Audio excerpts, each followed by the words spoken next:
From the author of Spinsterella, a strange and unusual romance, and Spellbound, a darker shade of black, comes the legendary Magna Tilda. Pick up the conclusion of the Spinsterella trilogy in paperback and e-readers this Halloween. In today's video, I'm going to be reading a chapter from my upcoming book, Isis, House of Isis. And in House of Isis, the goddess next door takes on a priestess who she believes is exploiting her Harlem neighborhood.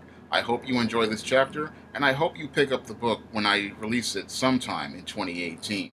Doc and I peer up at the ornately decorated stage, waiting for service to start. It's definitely not how the priests and priestesses would have had their temple services in Nubia, but I guess some things were open to interpretation. I'm wondering what kind of service they're planning for this devotional.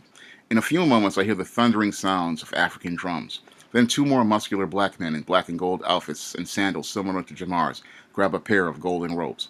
As they pull the curtains back, they reveal four muscular male drummers in white kilts and sandals standing on each side of a stage decorated with a golden mantle with an ankh on it and two Egyptian sarcophaguses on either side of it. Above the mantle is a big screen TV featuring a hieroglyph image of Queen Isis in a pleated gown, and below it is a sign saying the House of Isis. Under the mantle, there's a golden Egyptian-style throne. Seated in that throne is a chocolate-colored woman wearing an elaborate Egyptian-style white pleated gown, ornate gold jewelry, a jeweled crown, and a mane of long black dreadlocks. She looks out to the audience and upon seeing me, flashes me a smile. Did she actually notice me? After the curtains are pulled back, the priestess in the throne gestures and the drummers stop drumming, and Jamar darts out from behind them and approaches the lectern at the front of the stage. Hotep, brothers and sisters. Hotep, the crowd replies, raising their fist. Brothers and sisters, welcome to the House of Isis. The goddess showers her blessings on you and wishes you all peace and prosperity. Our priestess Anjara wishes to give you the word from the goddess this afternoon, and she hopes it uplifts your spirits and inspires you as you do your labors in this world so you can receive her blessings in the afterlife. The drummers pound their drums rapidly as the priestess rises from her throne. The room falls into silence as she saunters across the room and approaches the lectern. Thank you, Jamar, she says. Hotep, brothers and sisters. Our goddess Isis bids you peace, love, and prosperity. As her avatar, she has provided me with the knowledge to empower you so you can overcome the oppression you face every day dealing with this white devil. Avatar, I'm going to have to talk to stepmom about that. I continue to listen to the priestess while doing my best to keep an open mind while she preaches. This white man makes himself a god with his own religion. But we who come to the temple know the truth, that he is a demon, and that the black woman is the true God.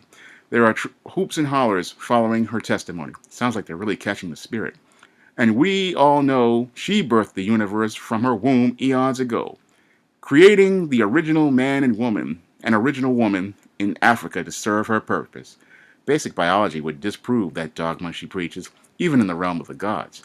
I'd love to ask her who provided her with the sperm for the universe to be birthed from the loins of this so-called black female god, but I do my best to keep a straight face as I listen to her devotional.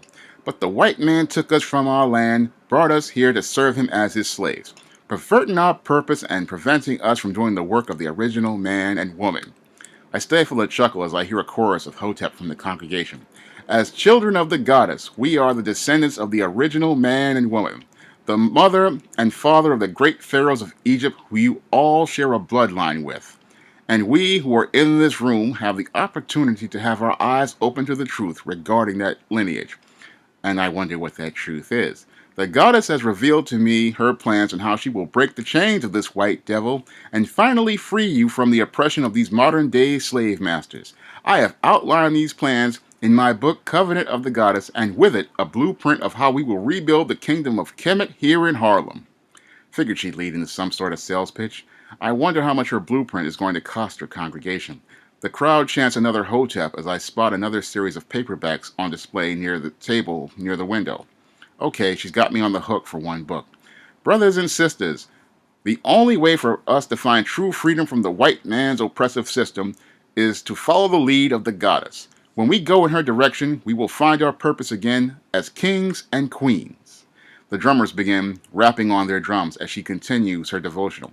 In ancient times, the goddess Isis used her temple to teach men and women a way to be civilized instead of being savage and reprobate. And after they learned her truths and prospered, they gave tributes of grain and gold to the goddess. Those tributes led to blessings for all the brothers and sisters who served the kingdom.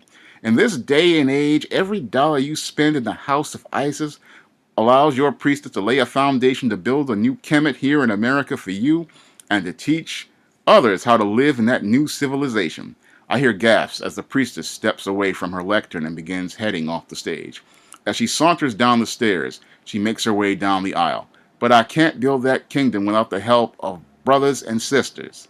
Devote yourself to following the goddess, and I promise you she will provide you with great blessings and prosperity. I feel the eyes of everyone on me as the priestess approaches me. The room fills with gasps as she puts her hand on my shoulder. Know that the goddess flows through us all, and she seeks to provide blessings to the greatest of us and the least of us. All of you can be avatars of the goddess if we devote ourselves to obeying her and dedicating ourselves to doing her work. With the final sales pitch, the group starts easing out of their seats and heading over to the shelves to look at the merchandise. I guess that's the end of service. I'd love to get back to my football game, but I think I'm being singled out for some extra special attention by the priestess. I hope to have ISIS House of Isis released sometime in 2018. The only thing that has delayed the release of ISIS House of Isis, ISIS Imitation of Life, and ISIS Escape from Transylvania has been the covers. Due to my long-term unemployment and a shortage of funds, the only way I can pay for covers these days is through donations. That was the only way I was able to publish ISIS Samurai Goddess, which came out this year, and the only way I'm going to be able to release the other 3 ISIS series books I have planned is through getting donations from my PayPal and my Patreon. So if you could donate even $1 to my PayPal and my Patreon, it'd be greatly appreciated because it would help me get titles like ISIS House of Isis to the marketplace sooner rather than later.